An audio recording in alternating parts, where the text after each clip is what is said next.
settle.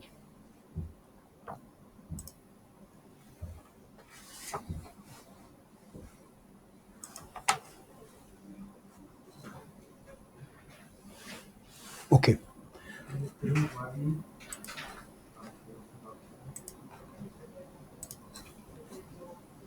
तो आज हम लोग प्लान किए हैं कि image acquisition parameters for nuclear medicine studies, उससे रिलेटेड चीज़ें जो हैं हम लोग डिस्कस करेंगे।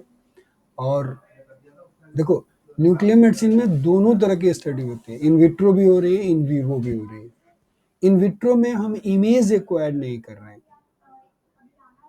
इन विवो में हम इमेज एक्वायर कर रहे हैं जनरली। जैसे इन विट्रो में आप थायराइड अपटेक टेस्ट जो कर रहे हो, वहाँ पे थायराइड अपटेक का काउंट लेते हो, लेकिन जो है उसका आप इमेज नहीं एक्वायर कर रहे। ठीक है, उसी तरह जीएफआर की स्टडी कर रहे हो आप, तो उस समय पे आप इमेज नहीं एक्वायर कर रहे। और बाकी बहुत सारी स्टडीज जो है, रिमेनिंग स्टडीज जो है, जिसमें आप इमेज एक्वायर कर रहे हो। तो हम लोग जो अभी डिस्कस करेंगे वो इमेज एक्विजिशन से रिलेटेड जो पैरामीटर्स जो है, क्या क्या चीज़ें होनी चाहिए, उसके बारे में हम लोग डिस्कस करेंगे। अब हमारे पास जो इक्विपमेंट जो है वो गामा कैमरा है, प्लेनर गामा कैमरा या एस्पेक्ट गामा कैमरा। आजकल मोस्टली जितने भी गामा कैमराज हैं वो सारे एस्पेक्ट गामा कैमराज हैं। May be a single head gamma camera हो सकता है, ड्यूअल हेड हो सकता है, ट्रिपल हेड हो सकता है। सीजेटी डिटेक्टर्स हैं जो डायरेक्टली एस्पेक्ट इमेजेस एक्वायर कर लेते हैं और बिना मूवमेंट के, लाइक जैसे हमारे यहाँ आप देखोगे मोबाइल लैब में इंस्टॉल्ड है। दूसरा जो है हमारे पास पेट सिटी स्कैनर है, राइट। तो पेट सिटी में जितनी भी स्टडीज जो होती है वो उससे रिलेटेड एक्विजिशन पैरामीटर्स के बारे में डिस्कस करेंगे। सो चाहे कोई भी हो, एस्पेक्ट गामा कैमरा से एक्वायर करो या पेट सिटी से एक्विजिशंस करो, एक्विजिशन जो है वो बहुत इंपॉर्टेंट है। बहुत इंपॉर्टेंट इसलिए है कि जो इमेज आप एक्वायर कर रहे हो, यदि वहां का पैरामीटर प्रॉपर नहीं है, अप्रोप्रिएट नहीं है, तो आप प्रोसेसिंग पैरामीटर चाहे कितना भी रिफाइन कर लो, पोस्ट प्रोसेसिंग उसकी क्वालिटी जो है उसको एक लेवल तक ही पोस्ट प्रोसेसिंग मेथड से इंप्रूव करा जा सकता है। हो सकता है हम ये बताना चाह रहे हैं कि यदि इमेज एक्विजिशन के टाइम पे यदि कोई ट्यूमर नहीं कैप्चर हुआ है तो वो पोस्ट प्रोसेसिंग में नहीं दिखेगा। हाँ, ये हो सकता है कि इमेज एक्विजिशन के टाइम पे यदि कोई ट्यूमर कैप्चर हुआ है लेकिन नॉइज में इम्बेडेड है, राइट, मतलब नॉइजी, काफी नॉइजी इमेज है, तो ऐसा पॉसिबल है कि वो देखते वक्त आंखों से निकल जाए, मतलब वो ध्यान न रहे, वहां मिस हो सकता है बिकॉज ऑफ नॉइज, डाउट हो जाए तो वो रिपोर्टिंग नहीं हो सकती, उसकी एक्यूरेसी कम हो जाए। लेकिन उसको यदि नॉइजी इमेज है और पोस्ट प्रोसेसिंग करके फिर भी उसकी क्वालिटी को आप इंप्रूव कर सकते हो, पॉसिबल है, क्योंकि ऑलरेडी ट्यूमर कैप्चर्ड है, नॉइज रिमूव कर दोगे तो वहां दिख जाएगा। लेकिन यदि ऑलरेडी वो ट्यूमर कैप्चर ही नहीं है तो आप पोस्ट प्रोसेसिंग मेथड कितना भी अप्लाई कर लो, it is not going to show the details that's what you have captured. तो आपका यहाँ पे क्या है, न्यूक्लियर मेडिसिन में हमें ट्यूमर देखना है, बड़ा ट्यूमर हो सकता है, स्मॉल ट्यूमर हो सकता है, मेटास्टेसिस हो सकता है, छोटे छोटे लीजन्स हो सकते हैं, वो सारे देखने हैं। तो एक्विजिशन जब हम लोग इमेज एक्वायर कर रहे हैं तो हमारे पैरामीटर्स कैसे होने चाहिए, क्या क्या चीजें हमें सेट करनी है ताकि हम वो सारा डिटेल देख पाए जो हम इंटेंडेड है मेरा कि मैं ये देखना चाहता हूं, वो चीजें, राइट। नाउ अब देखो, यहाँ पे हम प्लेनर स्टडीज, वही वाला बात बोला हमने, जैसे या तो हम प्लेनर स्टडीज करेंगे, या तो आप प्लेनर स्टडीज कर रहे हो, या आप एक्सपेक्ट कर रहे हो, या आप पेट सिटी का स्टडी कर रहे हो। ये ऑल थ्री में, तीनों में ये पेशेंट प्रिपरेशंस इंपॉर्टेंट है कि पेशेंट को कैसे आप प्रिपेयर कर रहे हो। पेशेंट प्रिपरेशंस बहुत अच्छा होना चाहिए, मतलब वो एग्जाम्पल के साथ हम आगे डिस्कस करेंगे एक एक चीज़ों को। पेशेंट प्रिपरेशन इंपॉर्टेंट है, पेशेंट प्रिपरेशन के बाद आपको एक्विजिशन के पैरामीटर्स सेट करने हैं, वो इम्पोर्टेंट है। एंड देन यही दोनों चीजें यदि आपके पास एक्विजिशन पैरामीटर्स आपके डिफाइंड हैं एक्यूरेटली, तो उस केस में आपकी इमेज क्वालिटी भी जो होगी वो उसी के ऊपर डिपेंड करेगी कि कैसा जो था वो पेशेंट प्रिपेयर्ड था, राइट, और how the acquisition parameter was defined, that will determine the image quality. In turn यदि आप उल्टा करके सोचो तो आप जो इंटेंड कर रहे हो इमेज क्वालिटी कि मुझे मेरे जो इमेजेस जो एक्वायर होकर के आना चाहिए वो ऐसा इमेज आना चाहिए, उसके हिसाब से आप ये सारी चीजें प्लान कर सकते हो कि फिर ऐसी इमेज क्वालिटी चाहिए तो मेरा पेशेंट प्रिपरेशन कैसा चाहिए, समझ गए, इमेज एक्विजिशन का पैरामीटर्स कैसा चाहिए। जैसे मान लो कि आप वो वहां पे देखते हो पेट सिटी में पेशेंट का ब्लड ग्लूकोज लेवल, वो इंपॉर्टेंट है पेशेंट प्रिपरेशन में, क्योंकि वो ब्लड ग्लूकोज लेवल जो है it is going to compete with your FDG glucose.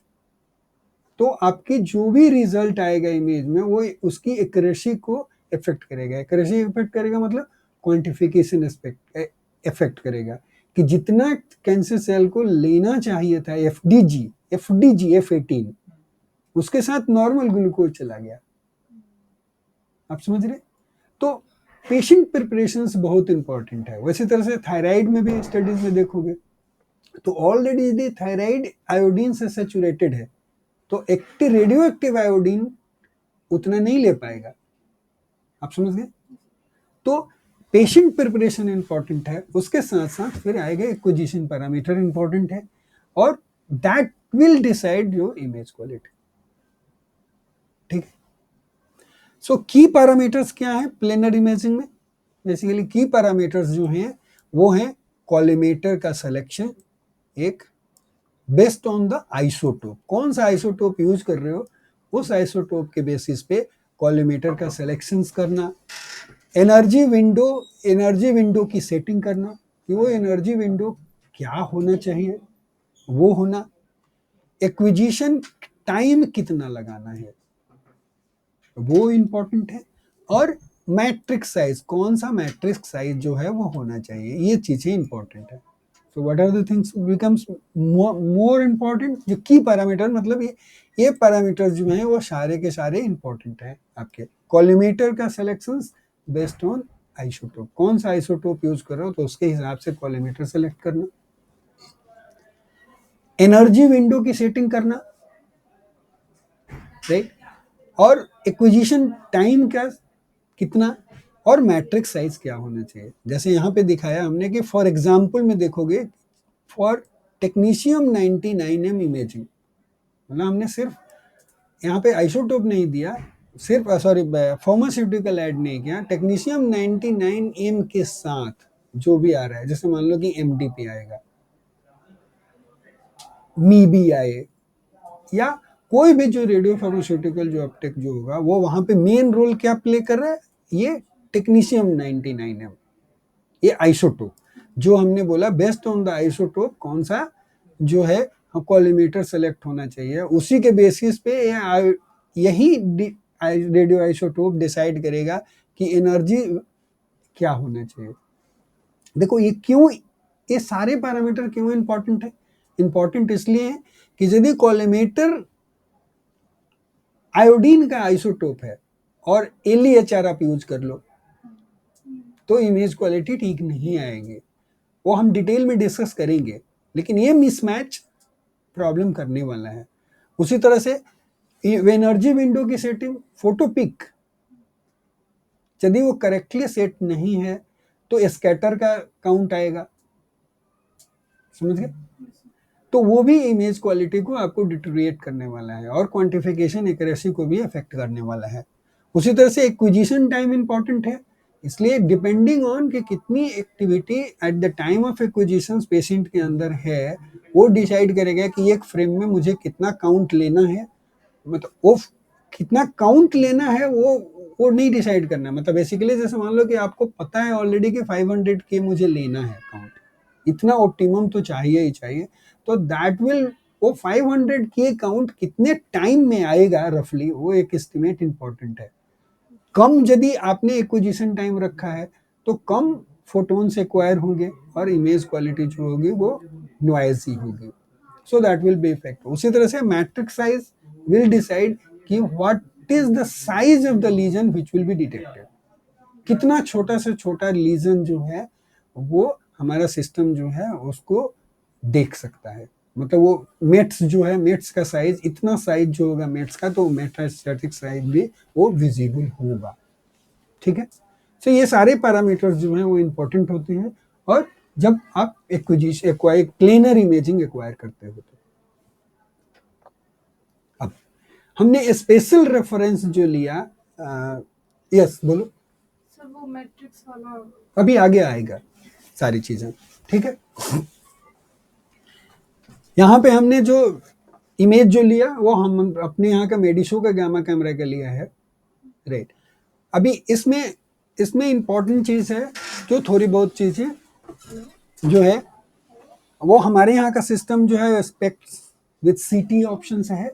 यहाँ पे ये जो है सिर्फ ये बता रहा है कि यहाँ पे लेजर पॉइंटर्स लगे हुए हैं जो सीटी जब एक्विजिशंस करते हो तो पेशेंट को एक्जैक्टली सेंटर में प्लेस करना है, कहाँ प्लेस करना है, राइट, उसके लिए मार्किंग सिस्टम बना हुआ है।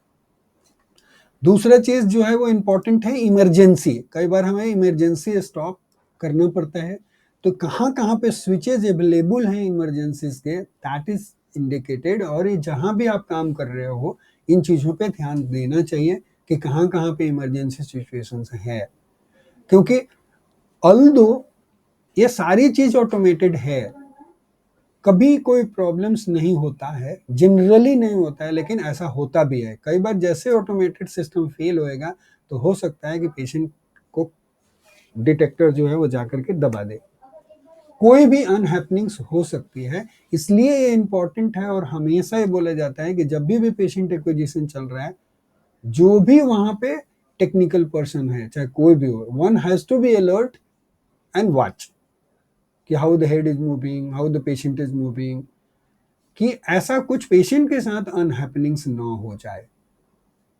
ठीक है, इसलिए क्योंकि होने की पॉसिबिलिटी है, जैसे वो ऑटोमेटेड सिस्टम फेल होएगा वो पेशेंट की जान तक भी जा सकती है।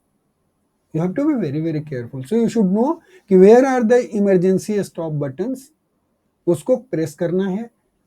इसीलिए हर जगह पे है, देखो कंसोल के टाइप पास में भी है, आप गैंट्री के पास में भी है, टेबल के आसपास में भी है, कि जहां से भी रीच हो सकता है और मल्टीपल दिए गए हैं, तो उसका आइडिया होना जरूरी है।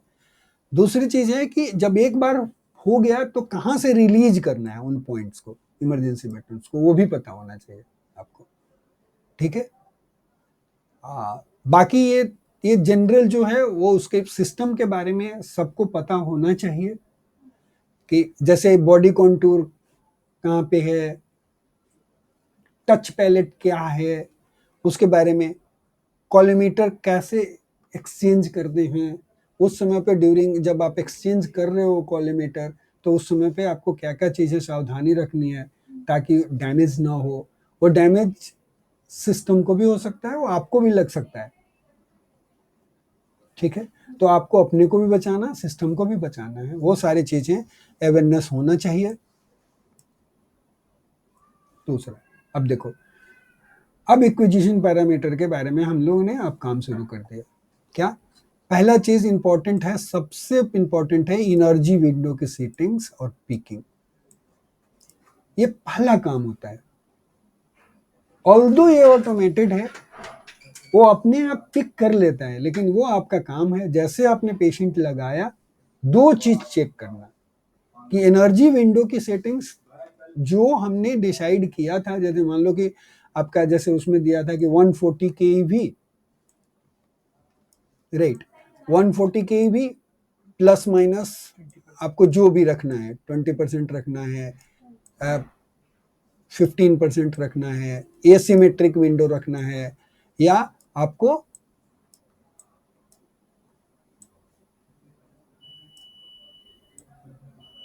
या सिमेट्रिक विंडो रखना है, वो आप देखो, राइट। लेकिन जो भी आपका इंटेंडेड सेटिंग है वो सेटिंग्स आपको रखने के बाद आपको कंफर्म करना है कि वाकई में वो सेटिंग है या नहीं है, और उसी विंडो में एक्विजिशन हो रहा है नहीं हो रहा है, उसके लिए स्पेक्ट्रम डिस्प्ले करना देखना जरूरी है। ये स्पेक्ट्रम में यहाँ पे जैसे फॉर एग्जांपल यहाँ पे रेड वाला जो एरिया जो दिखा रहा है, ये फोटो पिक का एरिया दिखा रहा है, और बाकी एरिया जो है वो आपका स्कैटर वाला एरिया है, या आउटसाइड या ऐसे बोले तो outside of the photo peak है। ठीक है, तो यहाँ पे देख लेना है पहले स्पेक्ट्रम कि वो है या नहीं है। फर्स्ट स्टेप, यदि ये है इसका मतलब एक्विजिशन जो है वो फोटो पिक का ही हो रहा है। कई बार ये नहीं कर रहा है काम, तो आपको उसको स्टार्ट करने का कोई फायदा नहीं है। वैसे इमेज दिख भी जाता है, तो कई बार मान लो कि इधर के एरिया का एक्विजिशन कर रहा है, तो वैसे भी इमेज वो आपका ठीक नहीं आएगा, क्योंकि आपको स्कैटर फोटोन मिलेंगे। वो परपेंडिकुलर फोटोन जो होते हैं, जो कोलिमेटर के होल से होकर के जो पास करते हैं, दे आर ऑल फोटोपिक, क्योंकि उसमें एनर्जी लॉस नहीं हो रहा है। 140 का 140 केवी ही मिल रहा है। They are all which has been emitted from the body without interactions, right? Yeah, with minimum loss, very minimum loss, crossing through the whole of the septa, hitting the crystal directly. So we are interested in this part. So this setting is very very important first. दूसरी चीज उसके साथ साथ what is important is that कि आप कोई भी clinical study कर रहे हो, डेली क्यूसी बहुत इंपॉर्टेंट है। ये इंश्योर करना कि आपका कैमरा जो है वो ठीक ठाक काम कर रहा है। हर मैन्युफैक्चरर जो है, जिसका भी आप सिस्टम यूज कर रहे हो, वो हर मैन्युफैक्चरर जो है वो एक अपना गाइडलाइन प्रोवाइड करता है। Every manufacturer will provide its own guideline कि आपको ये टेस्ट तो डेली करना चाहिए। दूसरा, ये तो मैन्युफैक्चरर का गाइडलाइन है। दूसरा जो है सोसाइटी गाइडलाइन प्रोवाइड करती है, जैसे मान लो कि नेमा प्रोवाइड कर सकती है, society of nuclear medicine provide कर सकता है, यूरोपियन का गाइडलाइन हो सकता है, ऐसे पॉसिबिलिटीज हो सकती है, राइट। लेकिन सिस्टम का जो दिया है वो तो गाइडलाइन फॉलो करना चाहिए। ओके, सो यहाँ पे अगेन मेडिशो का यदि आप लोग एग्जाम्पल, जो हमने एग्जाम्पल वहां से शुरू किया था, जो भी इमेजेस दिखाए थे मेडिशो के दिखाए थे, तो looking at that part only, Mediso का भी देखो तो वो भी रिकमेंड करते हैं क्या कि डेली न्यूक्लियर मेडिसिन क्यूसी का जो प्रोसीजरल वर्क फ्लो जो है उसने यहाँ पे डिस्क्राइब किया हुआ। वो बोल रहे हैं पहला फर्स्ट वर्क फ्लो में बोल रहे हैं कि आपको एक फ्लड सोर्स यूज करो या पॉइंट सोर्स से आपको यूनिफॉर्मिटी चेक करनी है। ओके, अब है कि यदि फ्लड सोर्स आप यूज कर रहे हो तो प्रोसीजर ये होगा, और यदि आप पॉइंट सोर्स यूज कर रहे हो तो आपका प्रोसीजर ये होगा। ओके, तो आपको जब भी आप फ्लड सोर्स जब आप यूज कर रहे हो तो जनरली जो है हम लोग एक्सट्रिंजिक यूनिफॉर्मिटी करते हैं, जिसमें हम लोग कॉलीमीटर रहता है, मतलब विथ कॉलीमीटर करते हैं। और जब पॉइंट सोर्स से करते हैं जनरली तो कॉलीमीटर रिमूव करके करते हैं, इंट्रिंजिक करते हैं। ठीक है, वो वहां पे फिर आपको सोर्स, दूसरा एक और भी है कि एक्सट्रिंजिक करते वक्त हो सकता है कि आप कोबाल्ट सोर्स से करो या आप फ्लड सोर्स प्रिपेयर करके टेक्नीशियम से करो, दोनों ही के केस में। तो आप दोनों में दोनों ही कर सकते हो, ऐसा नहीं है कि कोबाल्ट से ही करना है, टेक्नीशियम 99M से ही कर सकते हो। जैसे आपका सोर्स प्रिपेयर हो गया, ठीक है, रेडी है, आपने कॉलीमीटर लगा दिया, जिसकी स्टडी करनी है, जैसे मान लो कि आपको एलईएचआर पे कर रहे हो तो आप एलईएचआर अपना फिक्स रखोगे, मीडियम एनर्जी पे कर रहे हो तो मीडियम एनर्जी आप फिक्स रखोगे, हर का यूनिफॉर्मिटीज वैल्यू अलग अलग आएगा। ठीक है, उसके बाद आपको एक पर्टिकुलर डेटा जो है, काउंट्स जो है वो एक्वायर करने हैं, total number of counts, image matrix, उसके हिसाब से जो भी उसने डेली का प्रोटोकॉल दिया हुआ उसके हिसाब से आप यूज कर सकते हो। जैसे फॉर एग्जांपल आप यहाँ पे देखोगे सोर्स और एक्टिविटी के बारे में भी उस मेडिशो ने वो अपना एक बनाया हुआ है क्यूसी टेस्ट के लिए। व्हाट दिस इज, यदि मान लो कि आप ये टेक्नीशियम 99M का पॉइंट सोर्स यदि यूज कर रहे हो तो उसमें एक्टिविटी जो होनी चाहिए 1 से 2 मिलीक्यूरी होनी चाहिए, या उसको मेगा बैक्यूरेल में आप कन्वर्ट कर रहे हो तो 30 से लेकर के 60 मेगा बैक्यूरेल के बीच में होना चाहिए, और काउंट रेट जो आना चाहिए वो 10K से 30K के बीच का होना चाहिए। ठीक है, यहाँ पे पॉइंट सोर्स के लिए कोई कॉलीमेटर रिक्वायर्ड नहीं है, और इससे क्या होता है, डेली न्यूक्लियर मेडिसिन के क्यूसी और कैलिब्रेशन हो जाता है। इससे इस पॉइंट सोर्स के लिए डेली क्यूसी में यदि देखोगे तो डेली क्यूसी में कॉर रिकमेंडेड नहीं है। COR is recommended 3 monthly, that's what Mediso says. COR का ऐसा है कि वो ना कंपनीज टू कंपनीज डिपेंड करता है, वो डिपेंड करता है कि आपका सिस्टम कितना स्टेबल है। यदि बहुत ज्यादा स्टेबल है तो आप 3 महीने के बाद भी करते हो, नहीं तो मंथली भी लोग कर लेते हैं। ठीक है, यूनिफॉर्मिटी टेस्ट इससे हो जाएगा, आप ओके चले जाओगे। फिर देखो उसके बाद एक लेके एक फार दूर रख के, ये वाला बताया, मतलब जो जो क्या करते हैं, जब भी हम इंट्रिंसिक करते हैं तो sometimes we put 5 times the diameter of the FOV जो भी है, राइट, उसका 5 टाइम डिस्टेंस जो है रखते हैं, और वहां पे पॉइंट सोर्स रख करके एक्विजिशंस करते हैं। If you put close to the source तो ये बोल रहा है कि एक्टिविटी कम से भी काम चल जाएगा, 5 से 6 मेगा बैक्यूरेल होगा तब भी हो सकता है। इस केस में भी कॉलीमेटर की जरूरत नहीं है। They might have given the software also कि क्लोज रखने के बाद, क्योंकि जैसे आप क्लोज लेके जाते हो तो यूनिफॉर्मली जो है डिटेक्टर जो है वो यूनिफॉर्मली एक्सपोज नहीं होता है, तो उस समय पे ना इंटरनली कर्वेचर करेक्शंस करना पड़ता है। वो मैथमेटिकली सॉफ्टवेयर करता है और फिर जाकर के उसको कर्वेचर करेक्शन करके उसी काउंट को यूनिफॉर्म बना देता है। तो उसके लिए स्पेशल उनके पास सॉफ्टवेयर होता है। They do and they will tell कि आपको इसी पर्टिकुलर डिस्टेंस पे रखना है, क्योंकि कर्वेचर करेक्शन जो है उसी पर्टिकुलर डिस्टेंस पे जाकर के लगेगा। सीमेंस में है, सीमेंस में क्या है, सीमेंस में एक पॉइंट सोर्स होल्डर है जो लगा देते हैं, बोलते हैं कि यहीं पे पॉइंट रख दो, डिटेक्टर वो अपने आप क्लोज आ जाता है, इतने छोटे डिस्टेंस पे ही वो यूनिफॉर्मिटी इंट्रिंसिक भी एक्वायर कर लेता है। ठीक है, दूसरा, फिर आप एक पॉइंट सोर्स ऐसे भी बना सकते हो, बोला कोबाल्ट 57 का फ्लड सोर्स रख सकते हो, फिर फ्लड सोर्स भी आप बना सकते हो। कितनी एक्टिविटी, कौन सा कॉलीमेटर, यहाँ पे जनरली इन्होंने जो रेकमेंड किया वो LEHR किया है, LEHR बेस्ड कॉलीमेटर। ठीक है, ये इंपॉर्टेंट है देखना एक बार कि हमेशा 10K से लेकर के देखो 30K तक का ही काउंट उन्होंने यहाँ पे मेंशन किया हुआ है। याद रखिएगा एक चीज और कि यहाँ पे एक्टिविटी भी मेंशन करी और यहाँ पे काउंट भी मेंशन कर, काउंट रेट भी मेंशन किया हुआ है। CPS is very very important, you have to adhere to that guideline कि लेस देन 30K यदि लिखा है तो लेस देन 30K ही रखना है। 30K से यदि ऊपर रखोगे तो अदर प्रॉब्लम आएगा, वो यूनिफॉर्म इमेज नहीं बनेगा। हम लोग कभी शायद, मुझे लगता है कि ऑलरेडी हमने एस्पेक्ट में वो सारी चीजें डिस्कस कर रखी हैं जब यूनिफॉर्मिटी पढ़ाया होगा तो। ठीक है, वो इफेक्ट करती हैं। दूसरा यहाँ पे बोल रहे कि यदि, अब देखो यहाँ पे पॉइंट सोर्स बनाया तो भी आपको उस समय पे यदि पॉइंट सोर्स वाला मेथड से चल रहे हो तो डिटेक्टर जो बोल रहे, detector will be tested separately without the collimator. यदि मान लो कि 2 डिटेक्टर है तो दोनों को अलग अलग टेस्ट करना है। उसके बाद बोला prepare the source, source preparation हो गया आपका, रिमूव द कॉलीमेटर, और फिर जो रूटीन जो QA जो इसका प्रोटोकॉल है उसमें जाकर के आपको एक्टिविटी एक्वायर करना है।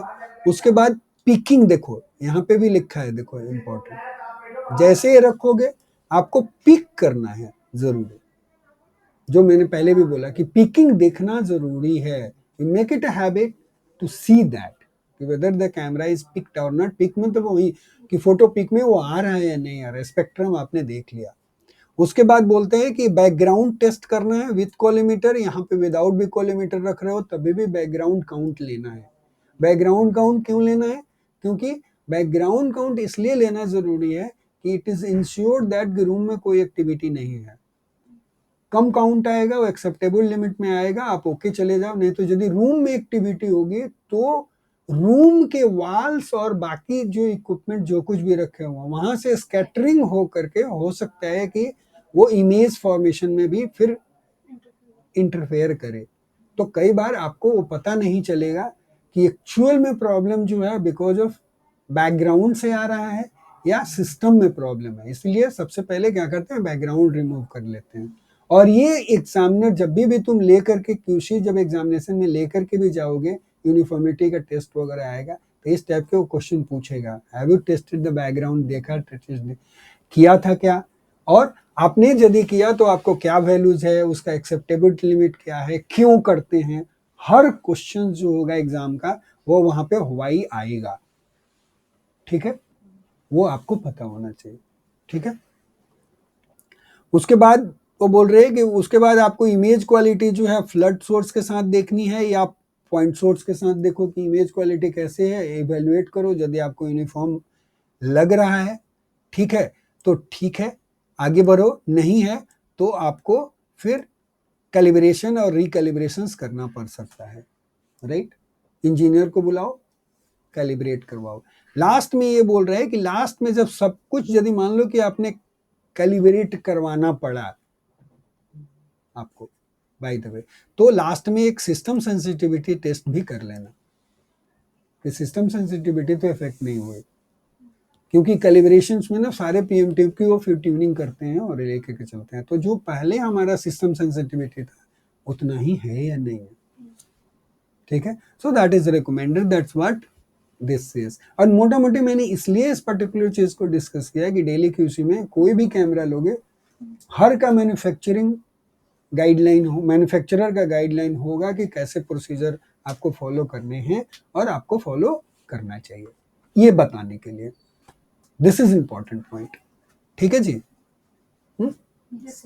बाकी नेक्स्ट एक और इम्पॉर्टेंट पॉइंट उसमें उस मैनुअल में था कि न्यूक्लियर मेडिसिन में डेली रूटीन की बात थी। देखो कुछ ऐसे टेस्ट जो हैं जो नेमा के बनाए हुए हैं कि यूनिफॉर्मिटी ऐसे होना चाहिए, उसमें इतना काउंट एक्वायर होना चाहिए, लाइक दिस, तो दैट इज टाइम कंज्यूमिंग। यदि मान लो कि 40 मिलियन काउंट लेना है, 120 मिलियन काउंट यदि लेना है तो उसमें काफी टाइम लगेगा। तो डेली कैसे करा जाए, डेली के लिए क्या एक्सेप्टेबिलिटी लिमिट है, वो भी मैन्युफैक्चरर ने अपना गाइडलाइन प्रोवाइड किया है। जैसे इन्होंने प्रोवाइड किया कि आप पॉइंट सोर्स से कर लीजिए या आप कोबाल्ट 57 से कर लीजिए, उसकी सोर्स की एक्टिविटी भी मेंशन करी है, 10 से 20 मिलीक्यूरी के बीच की होनी चाहिए। राइट, आप कॉलीमेटर पॉइंट सोर्स में जब करो इंट्रिंजिक करोगे तो वैसे भी कॉलीमेटर नहीं होगा, एक्सट्रिंजिक होगा तो आपको कॉलीमेटर यूज करना है, या एनी लिखा है, एली स्टार, जो इन्होंने अपना लो एनर्जी का कॉलीमेटर दिया हुआ उस पर आप कर सकते हैं। बैकग्राउंड टेस्ट में बोला कि काउंट के सीपीएस जो है, यदि आप इंट्रिंजिक कर रहे हो तो it should be less than 2.5 के सीपीएस, और यदि आप एक्सट्रिंजिक कर रहे हो तो it should be less than 0.5 के सीपीएस। एनर्जी पिक जो है वो होना चाहिए इसका, यदि आप इंट्रिंजिक कर रहे हो और तो आप जनरली जो होगा वो टेक्नीशियम 99M एक्टिविटी से करोगे तो it will be 140 plus 140.5 plus minus 1.5 केवी, और यदि आप एक्सट्रिंजिक कर रहे हो तो 122 प्लस माइनस 1.5 केवी का रखना है। एनर्जी रिजोल्यूशन टेस्ट वो आग रिपोर्ट दिखाता है, जब भी देखोगे तो energy resolution should be less than intrinsic के केस में 10.5 और एक्सट्रिंजिक के केस में भी लेस देन 10.5 होना चाहिए। यहाँ पे ये इंपॉर्टेंट था, जो एफओवी और उसके लिए 6 मिलियन काउंट लेने हैं, 6 मिलियन काउंट फास्ट हो जाएगा। तो जो इनका प्रोटोकॉल जो बनाया 6 मिलियन का काउंट का यूज करो, डेली अपना करते रहो, दैट विल गिव। और 6 मिलियन काउंट यदि आप एक्वायर कर रहे हो तो जो यूनिफॉर्मिटी जो आनी चाहिए वो it should be less than 4.5 आनी चाहिए। That guideline you can follow it out. अब ऐसे ही जैसे मान लो कि ये मेडिसो ने रिकमेंड किया, वैसे जीई ने भी रिकमेंड किया, उसमें 4000 काउंट है उनका, सीमेंस का भी अपना है, वो देख लेना है। जो भी कंपनी आपके पास है या नियर फ्यूचर में जिसको आप हैंडल करोगे, उसमें कुछ न कुछ एक डेली रूटीन चीजों को कैसे फॉलो अप करना है वो चीजें मेंशन होंगी, सो फॉलो इट आउट। दोस्त तीसरा क्वेश्चन एग्जाम्स में हमेशा पूछा जाता है कि पॉइंट सोर्स कैसे बनाना है और पॉइंट सोर्स में क्या एक्टिविटी होनी चाहिए, क्या वॉल्यूम होना चाहिए। ठीक है, समझ गए? तो वो दो क्वेश्चंस इंपॉर्टेंट रहना है, ये याद रखना है। और सबसे ज्यादा इंपॉर्टेंट ये है कि सोर्स जो होना चाहिए इसका वॉल्यूम लेस देन 0.5 ml में होना चाहिए। ठीक है, छोटा वाला 1 ml वाला जो सिरिंज जो है यूज करो। लेस देन 0.5 ml है तो पॉइंट सोर्स की तरह काम करेगा। अच्छे से कैप करना है। और दूसरी चीज जो है, यहाँ पर भी हर कंपनी ने एक कहीं ना कहीं अपने मैनुअल में वो गाइडलाइन भी प्रोवाइड किया होगा कि कैसे पॉइंट सोर्स प्रिपेयर करना है। ये एग्जाम का बहुत इंपॉर्टेंट क्वेश्चन है। कई बार इस पे लोगों ने फेल भी कर दिया। ठीक है, कि आपको पॉइंट सोर्स तक नहीं बनाने आते। ठीक है, so please be careful about that. ठीक है, उसके बाद जो है आपका, जब हमारा एस्पेक्ट सिटी था तो सीटी के लिए भी डेली सीटी का क्यूसी प्रोसीजर आपको फॉलो करना है। सीटी डेली क्यूसी का जो वर्क फ्लो जो है वो ये है कि सबसे पहले ट्यूब वार्म अप करना है। वो ट्यूब वार्म अप जब हो जाता है तब जाकर के एयर कैलिब्रेशन होता है। और एयर कैलिब्रेशन यदि फेल्ड हो गया तो रिकैलिब्रेशन करना है और टेबल फिर से उनको जनरेट करना पड़ता है। दोनों ही स्टेप्स का जरूरत इसलिए है, हम कभी इसको डिटेल्ड में डिस्कस करेंगे when we will read the CT. CT का एक हम अलग लेक्चर रिकॉर्ड करेंगे, पूरा सीरीज ही रिकॉर्ड करेंगे। लेकिन यहाँ पे इंपॉर्टेंट पॉइंट थोड़ा मेंशन कर देना चाहता हूँ कि ट्यूब वार्म अप इसलिए जरूरी है क्योंकि एक्चुअली में क्या होता है, जब टारगेट जो है उस पे जो बीम जो आकर के जो हिट करती है, जो उसकी एनर्जी, जैसे मान लो कि 140 किलो इलेक्ट्रॉन वोल्ट की एनर्जी से 3 सेंटीमीटर के बीच का गैप होता है, उसी बीच में इतने से एक्सेलरेट होता है इतनी एनर्जी से। So it has got a very high velocity, kinetic energy इसके पास बहुत ज्यादा है। When it hits the cold target तो वो क्या कर वहां पे पिट क्रिएट कर सकता है, क्रैक कर सकता है। मतलब it is something like that कि बर्फ का टुकड़ा हो, उसके ऊपर आप शार्प पत्थर मारो ऐसे करके, ठीक है, तो वो क्या क्रैक हो जाएगा। इसलिए इसमें क्या होता है, जब ट्यूब वार्म अप करते हो तो आजकल जितने भी टारगेट जो हैं सीटी में वो रोटेटिंग टारगेट होते हैं, कोई फिक्स टारगेट नहीं होता, रोटेटिंग होता है। तो मतलब इतनी फास्ट रोटेट कर रहा है, उसी के ऊपर एक जगह पे बीम पड़ रहा है, तो वो एक बिल्कुल ट्रैक की तरह बना दे, जैसे रनिंग ट्रैक आपका दिखता है। तो वही जो भी एनर्जी आप डालते हो इतना ज्यादा उसका स्पीड होता है कि वो एनर्जी जो होती है वो पूरे सरकमफेरेंस में जाकर के डिस्ट्रीब्यूट हो जाती है। समझ गए? तो जब ट्यूब वार्म अप करते हैं तो उस समय पे दो पैरामीटर मॉड्यूलेट किया जाता है, केबीपी और एमईएस। एमईएस को और केबीपी को इस ढंग से धीरे धीरे धीरे धीरे बढ़ाते हैं, फिर नीचे जाते हैं, फिर बढ़ाते हैं, फिर नीचे जाते हैं, फिर बढ़ाते हैं, फिर नीचे जाते हैं, फिर बढ़ाते हैं, राइट, ताकि वो शुरू में धीरे धीरे वार्म अप होता जाए, समझे, तब जाके उसको ये करते हैं। This is called warming up procedure.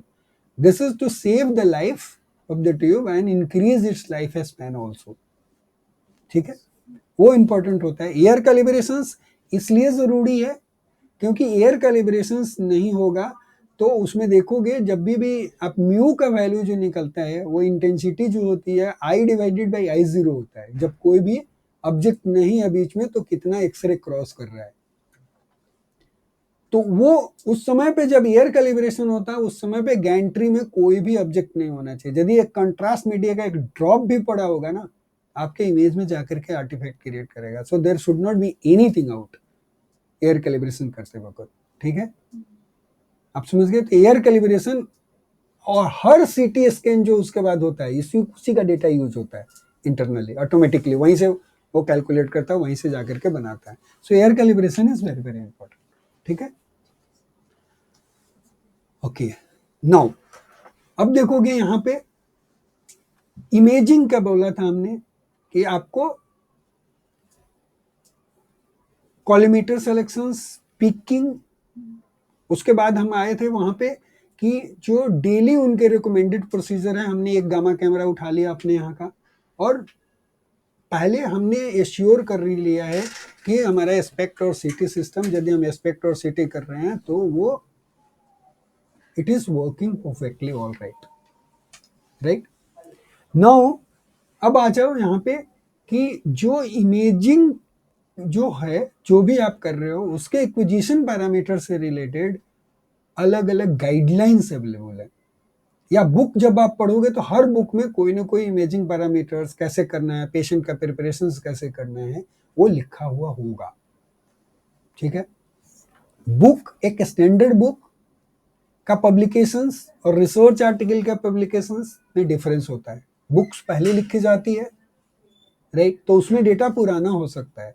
जो लेटेस्ट डेवलपमेंट जो है वो सारा चीज जो होता है वो मिलता है रिसर्च में मिलता है। और सोसाइटी जो है वो गाइडलाइन प्रिपेयर करती है। अभी लेटेस्ट गाइडलाइन जो है जनरल इमेजिंग का जो है एसएनएमआई का guideline, SNM society of nuclear medicine and molecular imaging का गाइडलाइन है। और ये जनरल इमेजिंग वर्जन 6.0 है। अपडेट इसमें लिखा है पेंडिंग, लेकिन मैंने इसको चेक किया था। This is the latest guideline which is available with that. यहाँ पे डाउनलोड का ऑप्शंस दिया गया हो साइट पे, आप उसको डाउनलोड कर सकते हो, पूरा का पूरा पढ़ सकते हो, देख सकते हो। यहाँ पे उन्होंने अपना प्रेम्बुल लिखा हुआ है कि वो किस लिए बना गाइडलाइन, ठीक है, और उससे रिलेटेड चीजें बातें उन्होंने करी है कि society is made for what, right, और उसका क्या क्या काम है और वो क्या यहाँ पे प्रोड्यूस कर रहे हैं।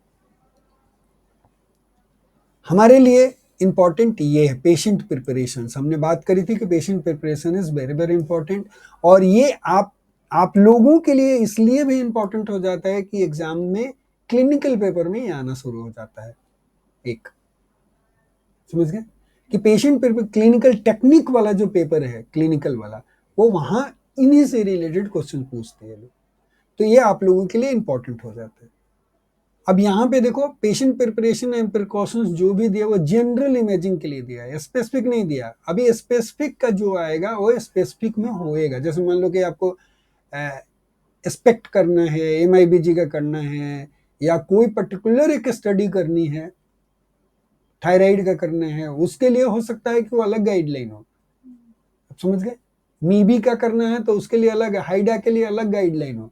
लेकिन एक मोटा मोटी जो जनरल गाइडलाइन जो है जो प्लेनर इमेजिंग के लिए, वो ये यहाँ पे अवेलेबल है। उसमें क्या क्या चीज देखना है वो बोल, मैं जल्दी जल्दी रीड करता हूँ सिर्फ एक बार, कि आपको एक बार अवेयरनेस हो जाए। बाकी आप वहां से डिटेल पढ़ सकते हो।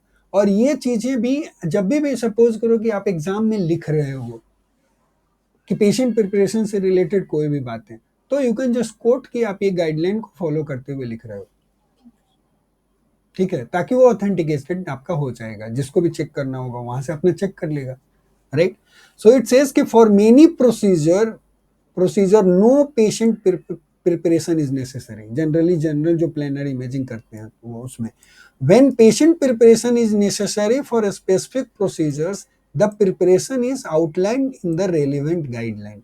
वो बोल रहा है जनरल तो कोई जरूरी नहीं है, लेकिन कोई स्पेसिफिक प्रोसीजर कर रहे हो तो वहां पे वो गाइडलाइन में मेंशन होगा कि आपको ये पेशेंट प्रिपरेशन जरूरी है। इफ, अब लेकिन यहां पे दूसरा पॉइंट में बोल रहे हैं if women of child bearing age, pregnancy या लैक्टेशन स्टेटस है, उस केस में इट, वो जो है जब भी कोई भी वुमेन आ रही है तो ये तीन चीजें डिटरमिन करनी है। पहला काम चाइल्ड बियरिंग एज है उसका, प्रेगनेंसी स्टेटस देखना है, लैक्टेशन स्टेटस देखना है, वो डिटरमिन करना है। अब बोल रहे हैं इफेक्टिव, बोल रहे elective diagnostic nuclear medicine procedure should be delayed, ठीक है, until a patient is no longer pregnant. मतलब प्रेगनेंसी के दौरान आपको स्टडी नहीं करनी है, उसको डिले करना है, यदि डिले हो सकता है तो। फिर भी अर्जेंट डिसीजन जो होगा वो न्यूक्लियर मेडिसिन फिजिशियन लेगा कि भाई क्या करना है इस केस में, ठीक है। नॉन इलेक्टिव डायग्नोस्टिक प्रोसीजर्स जो है जैसे ventilation perfusion imaging usually can be modified to minimise the foetal dose, ठीक है। Care should be taken to avoid decreasing the diagnostic accuracy of a study when modification are made to reduce radiation dose। यदि मान लो कि radiation dose कम करने के लिए भी आप कोई काम कर रहे हो, जैसे मान लो आपने एक्टिविटी कम दी, तो आपको ये ध्यान रखना है कि डायग्नोस्टिक एक्यूरेसी जितने जो डायग्नोस्टिक इंफॉर्मेशन मिलना चाहिए वो मिल रहा है या नहीं मिल रहा है, वो कंप्रोमाइज नहीं होना चाहिए। A few diagnostic nuclear medicine studies like iodine 131 whole body imaging may expose the fetus to relatively large doses of radiation। ये बात ध्यान में रखना है, इसलिए प्रेगनेंसी के टाइम पे आयोडीन 131 होल बॉडी स्कैन्स के बारे में ध्यान रखना, वहां पे फीटल को डोज जाता है, ठीक है। तो बी केयरफुल अबाउट दैट। इसलिए ये तीनों स्टेटस जो है वो जरूरी है, ठीक है। Risk of performing this study in pregnant women should be weighed against benefit. मतलब फिर भी जरूरी है, वो न्यूक्लियर मेडिसिन फिजिशियन डिसाइड करेगा और आपका काम है पूछ करके उनको बताना या रिकन्फर्म करना। मतलब उसने कंफर्म किया, फिर भी आपको भी एक बार रिकन्फर्म करना है। When performing diagnostic studies that may have serious consequences on developing fetus, a pregnancy test should be obtained in women with childbearing potential. Under exceptional circumstances, pregnancy test may be omitted। ठीक है। Breastfeeding should be interrupted for an amount of time appropriate for the radiopharmaceutical used। For a few diagnostic studies, iodine 131 whole body imaging studies के लिए breastfeeding must be stopped for 1 to 2 months। ठीक है। Iodine 131 के ये सारे viva के questions बनेंगे आपके। ये वाइवा के साथ आरएसओ के एग्जाम्स के क्वेश्चंस बनते हैं, ऑब्जेक्टिव के बनते हैं, जितने भी इंपॉर्टेंट एग्जाम्स हैं वो वहां पे ये सारे जिस तरह के क्वेश्चंस बनते हैं, ठीक है। Therefore, it is impractical to resume breast feeding for that child। ठीक है। बाकी उन्होंने बोला करंट एनआरसी गाइडलाइन, देखो वहां पे ना यूएस वगैरह में एनआरसी गाइडलाइन रेगुलेशंस हैं, आपको लोकल रेगुलेशंस देखने हैं। Require that written instruction be given to breastfeeding women if potential radiation dose to the infant is likely to exceed 5 मिलीसीवोल्ट। ठीक है। यदि 5 मिलीसीवोल्ट से एनआरसी का गाइडलाइन है कि यदि ज्यादा डोज एक्सीड करने के चांसेस हैं ब्रेस्ट फीडिंग के दौरान, तो उनको एक रिटर्न इंस्ट्रक्शंस देना आपको देना है, ये रूल है। सिर्फ बोल देने से काम नहीं चलेगा। Oral instructions are required if the potential radiation dose to the infant is likely to exceed 1 millisieverts। 1 millisieverts से क्या होगा तो हाँ oral। Pathways for exposure include ingestion of contaminated breast milk and external exposure due to close contact during breastfeeding। ठीक है। बोल रहे हैं एक जो एक्सपोजर जो लगेगा वो कहां से लग रहा है, उसको injection of contaminated breast milk से लग रहा है, एंड एक्सटर्नल एक्सपोजर जो होगा उसके क्लोज कांटेक्ट से लगेगा। तो इंस्ट्रक्शंस में ये सारी चीजें आपको बतानी है उनको। There is considerable uncertainty about the actual dose to the infant since little data is available for excretion into breast milk for most radiopharmaceutical। ठीक है।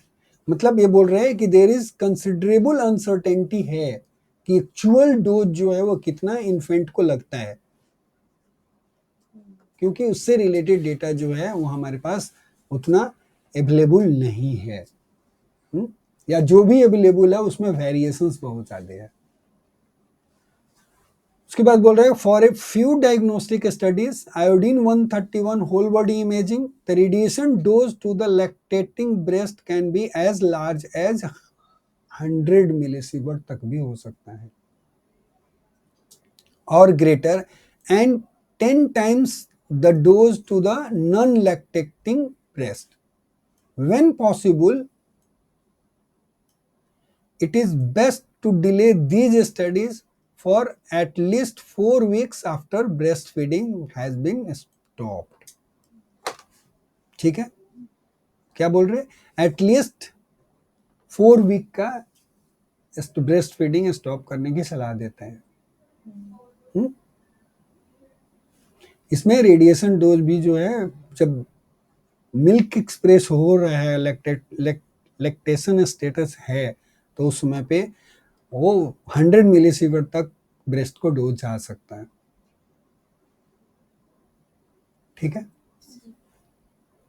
So this was about the patient, general patient preparations में specially जो बोला कि modify कर सकते हो, थोड़ा बहुत डायग्नोस्टिक एक्यूरेसी मेंटेन होनी चाहिए। और दूसरा आयोडीन के बारे में सबसे ज्यादा अलर्ट किया, और कि प्रेगनेंसी स्टेटस, लैक्टेशन और child women of child bearing age, ठीक है, 3 स्टेटस को डिटरमिन करने।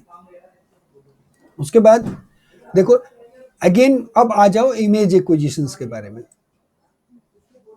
जब आप इमेज एक्वायर कर रहे हो तो पिकिंग मस्ट है, ये पहले हम बता चुके हैं उसके इंपॉर्टेंस को।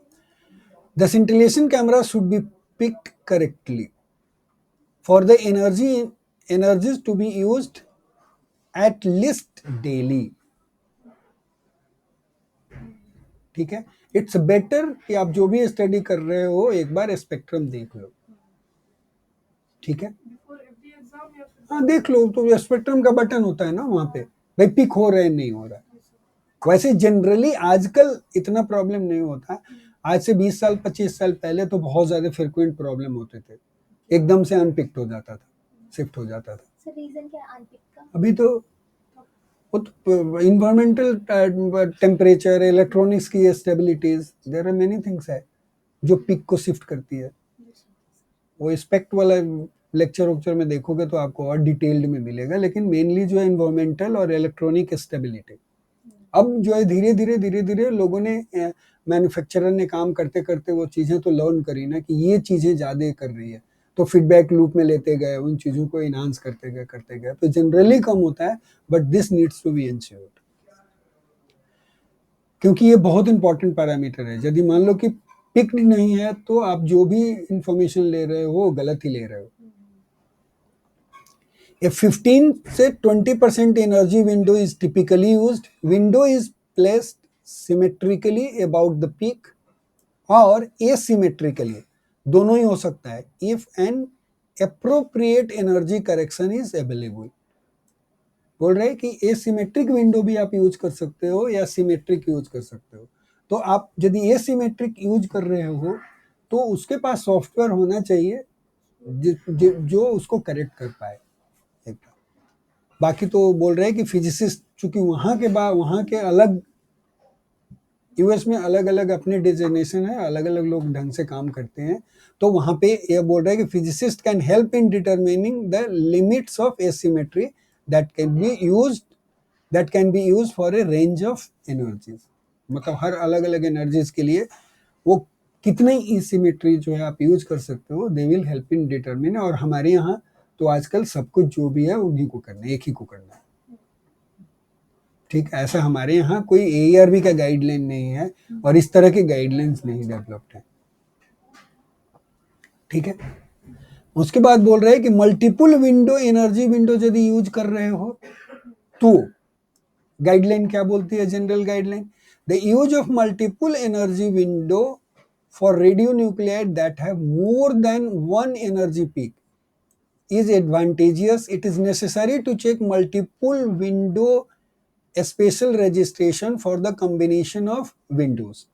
मतलब यदि मल्टीपल विंडोज, देखो ये भी चीज मैंने पूरा का पूरा एस्पेक्ट वाले लेक्चर में डिस्कस किया हुआ, जहां मल्टीपल एनर्जी रजिस्ट्रेशंस की बात करी है कि वो कैसे इमेज जो है वो अलग अलग एनर्जी से जब आप लेते हो तो इमेज बनता है हर का, और जब एक साथ जब कंबाइन करते हो तो कई बार उसमें मिस रजिस्ट्रेशन हो जाते हैं।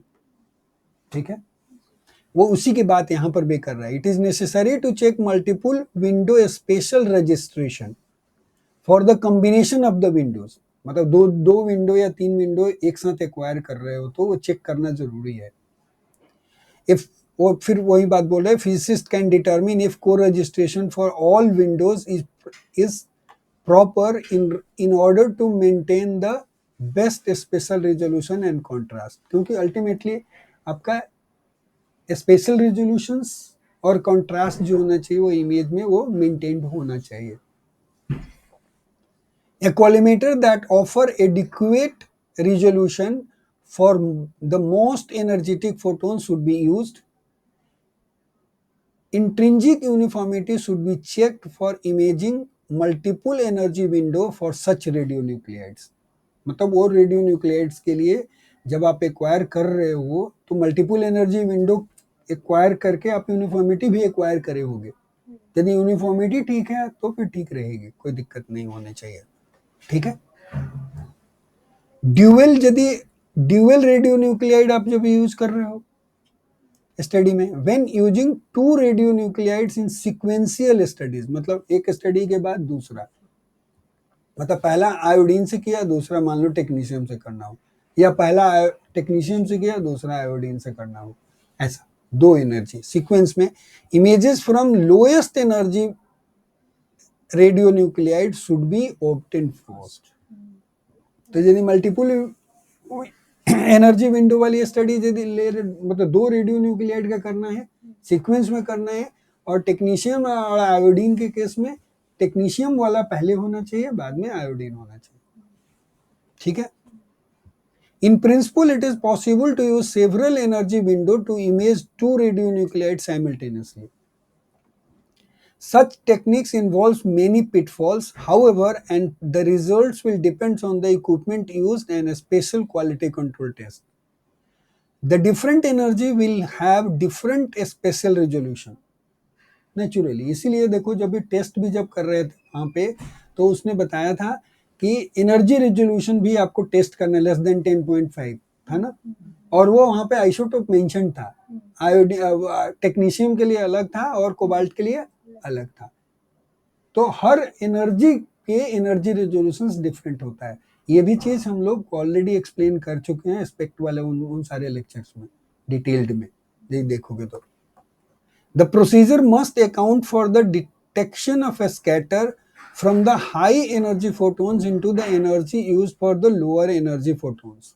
Naturally, lower energy photons में जो भी होगा वो यदि साइमल्टेनियसली यूज कर रहे हो तो लो एनर्जी का जो लोअर एनर्जी विंडो में हाई एनर्जी वाले फोटोन्स जो है वो कितने गए वो आना चाहिए करेक्ट करने. Such a procedure should be designed with care by an individual who has a necessary expertise. ठीक है. ये एक एक्सपेरिमेंट भी होता है एनर्जी विंडो का, मतलब स्कैटर उसमें दूसरे विंडो में कैलकुलेट करने का एक प्रैक्टिकल भी है इसका एक. ठीक है. स्टैटिक इमेजिंग के बारे में, स्टैटिक इमेजिंग में the specific imaging parameter for a given exam will vary depending on the desired clinical information. मतलब किस तरह का क्लिनिकल इंफॉर्मेशन चाहिए उसके बेसिस पे डिपेंड करेगा कि स्टैटिक इमेजिंग कैसे एक्वायर्ड होएगी. जैसे लिखा for computer acquired images image matrix size will vary depending upon the specific requirement of each type of the study. यदि कंप्यूटर में स्टोर हो रहा है डेटा तो मैट्रिक्स साइज जो होगा डिपेंड करेगा कि किस टाइप की स्टडी जो है आप एक्वायर कर रहे हो. जैसे होल बॉडी स्कैन यदि एक्वायर कर रहे हो उस समय पे हमें लार्ज मैट्रिसेस चाहिए. ठीक है.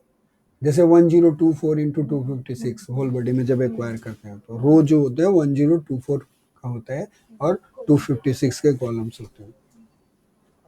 When large matrices are used for smaller areas, higher resolutions can be obtained.